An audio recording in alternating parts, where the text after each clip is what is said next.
আজকে আমরা আবারও যাচ্ছিলাম একটা বিয়েবাড়ির নিমন্ত্রণ খেতে। আজকে ছিল একটা ভাইয়ের বউ ভাতের অনুষ্ঠান, সেখানেই যাচ্ছিলাম।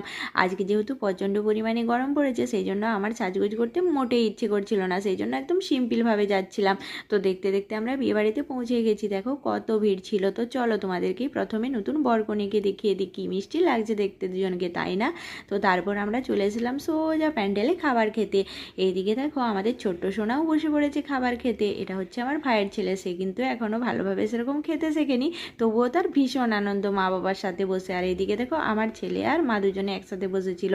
আমি একটুখানি চেয়ারে বসে ঢং ঢং করে ছবি তুলে নিচ্ছিলাম। তারপর দেখতে দেখতে খাবারে চলে এসেছিলো।